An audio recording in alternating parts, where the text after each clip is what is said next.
Assalamualaikum warahmatullahi wabarakatuh. Perkenalkan, nama saya Muhammad Ardiansyah dengan NIM 944124109. Di sini saya akan mempresentasikan materi dari kelompok 10 dan juga materi 10 yang berjudul konsep dasar kebijakan fiskal. Langsung saja kita memasuki materinya. Yang pertama itu definisi kebijakan fiskal. Jadi, kebijakan fiskal itu merupakan kebijakan pemerintah yang dilakukan dengan cara mempengaruhi sisi penerimaan maupun sisi pengeluaran pada APBN. Segala macam kebijakan yang berkaitan dengan APBN ini digolongkan sebagai kebijakan fiskal. Misalnya, kebijakan bidang perpajakan, kebijakan utang luar negeri, dan kebijakan peningkatan pengeluaran pemerintah. Ada beberapa sumber pembiayaan defisit anggaran. Di antaranya itu ada pajak, mencetak uang baru, pinjaman masyarakat dalam negeri, dan yang terakhir itu pinjaman masyarakat luar negeri. Jadi dalam kenyataannya, sebagian besar pajak, baik pajak langsung maupun pajak tidak langsung, itu berhubungan erat dengan pendapatan. Pajak pendapatan, pajak perseorangan, dan pajak kekayaan merupakan jenis pajak langsung yang sangat berkaitan dengan pendapatan. Begitu pula dengan pajak penjualan, biaya masuk, dan juga cukai itu merupakan contoh pajak tidak langsung yang besarnya juga tergantung pada tingkat pendapatan dari transaksinya.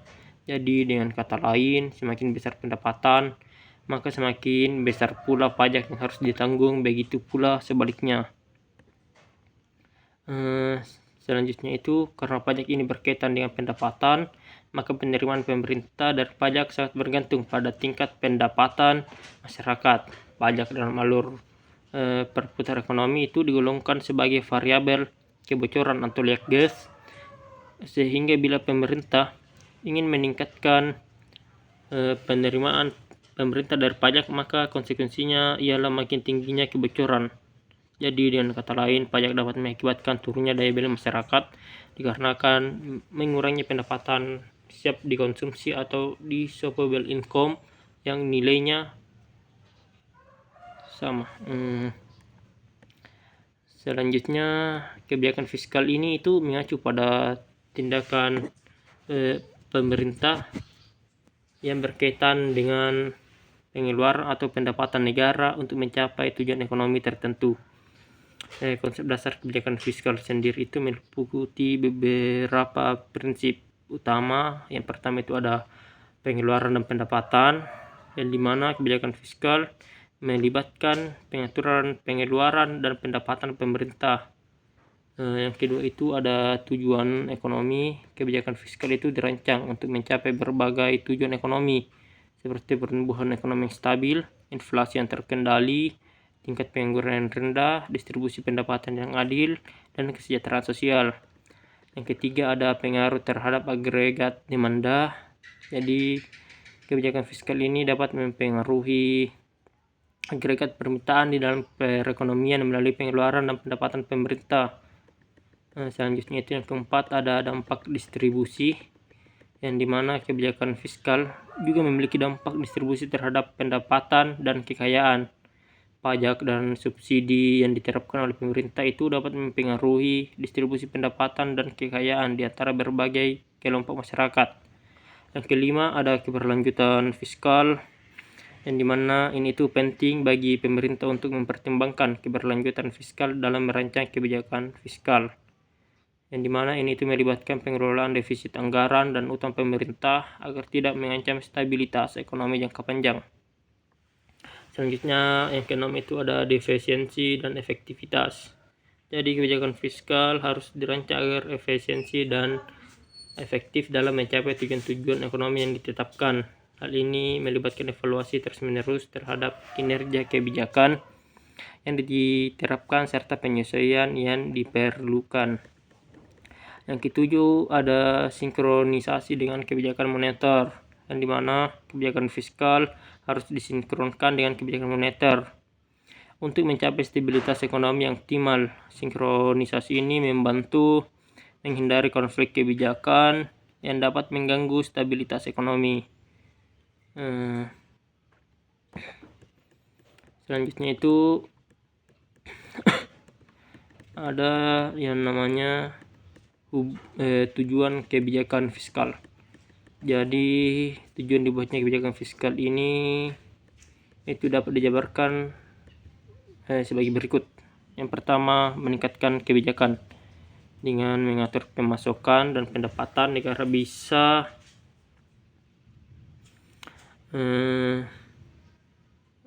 merangsang pertumbuhan ekonomi dengan mengatur tingkat pengeluaran pemerintah dan pajak.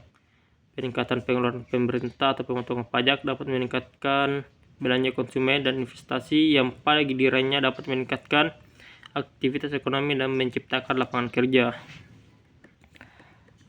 Yang kedua itu ada meningkatkan kualitas SDM dan menekankan angka pengangguran. Kualitas SDM dan angka pengangguran tentu mempengaruhi pendapatan nasional secara langsung dan bukan hal yang mustahil pertumbuhan ekonomi akan melambat. Hal itu karena adanya pengangguran. Maka daya beli masyarakat akan menurun yang berdampak langsung pada pertumbuhan ekonomi. Yang ketiga, memastikan stabilitas harga. Turunnya harga barang mampu memberikan dampak bagi sektor swasta. Namun, harga yang meningkat juga bisa menciptakan inflasi. Di sisi lain, inflasi ini juga bisa memberikan keuntungan seperti menciptakan lapangan kerja, tapi tetap berdampak buruk bagi masyarakat ekonomi dikarenakan rendah atau turunnya daya beli. Yang keempat, ada meningkatkan laju investasi.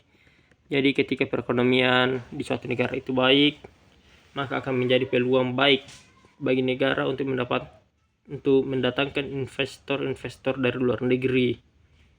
Dikarenakan dengan adanya investor dari luar negeri ini tentu akan berpengaruh terhadap pemasukan negara dan juga akan mengurangi pengangguran karena adanya lapangan kerja yang tercipta. Yang kelima, ada stabilitas ekonomi. Jadi kebijakan fiskal ini juga digunakan untuk mencapai stabilitas ekonomi, tentunya dengan mengurangi fluktuasi siklus bisnis. Ketika ekonomi menghadapi resesi atau kontraksi, pemerintah dapat meningkatkan pengeluaran atau menurunkan pajak untuk mendorong pertumbuhan. Yang keenam, ada distribusi pendapatan dan kekayaan, yang dimana kebijakan fiskal dapat digunakan untuk mempengaruhi distribusi pendapatan dan kekayaan di dalam masyarakat. Yang ketujuh, ada pembiayaan program publik. Jadi salah satu fungsi utama kebijakan fiskal itu untuk membiayai pengeluaran pemerintahan untuk program-program publik seperti pendidikan, perawatan kesehatan, infrastruktur dan layanan umum lainnya. Yang kedelapan itu mengendalikan defisit dan utang.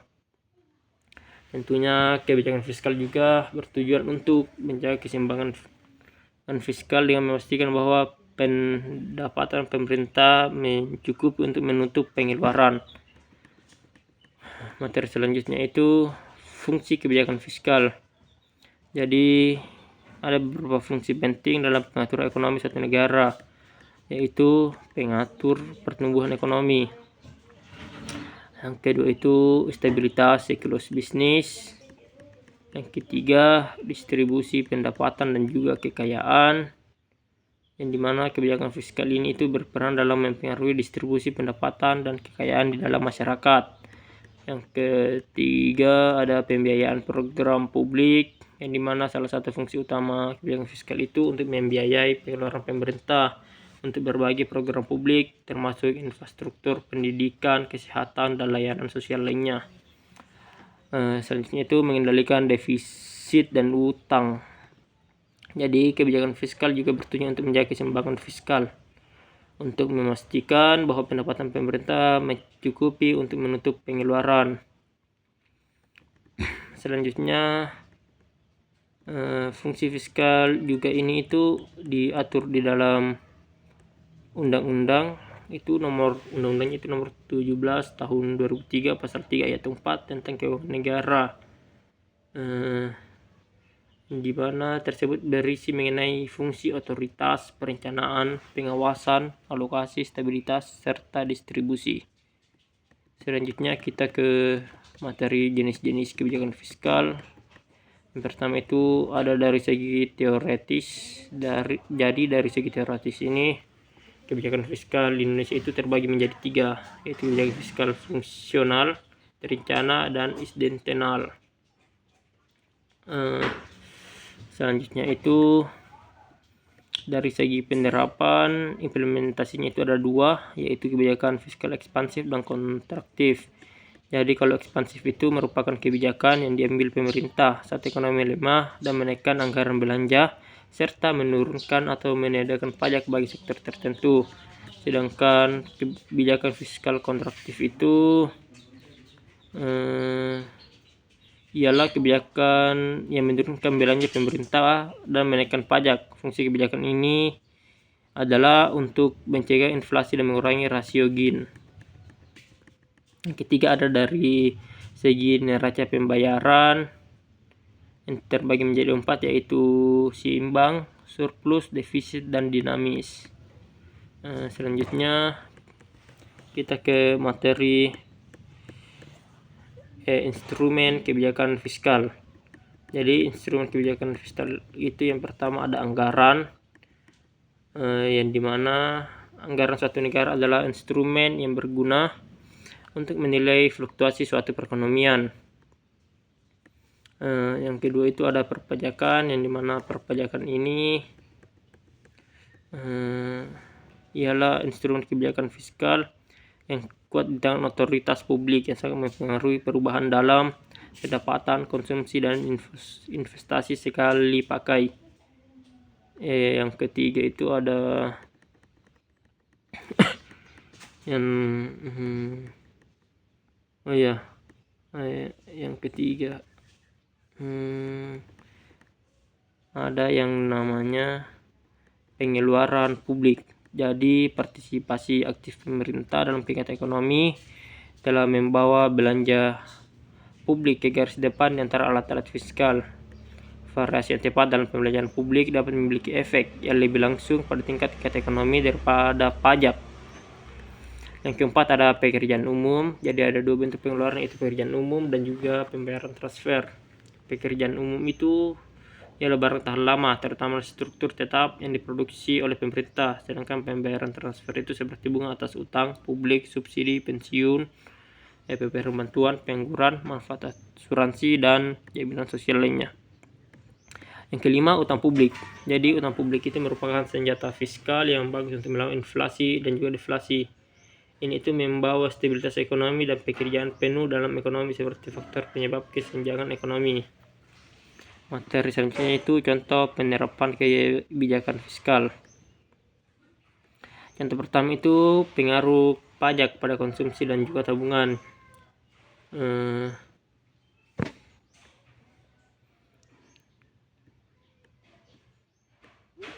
Selanjutnya kita langsung saja ke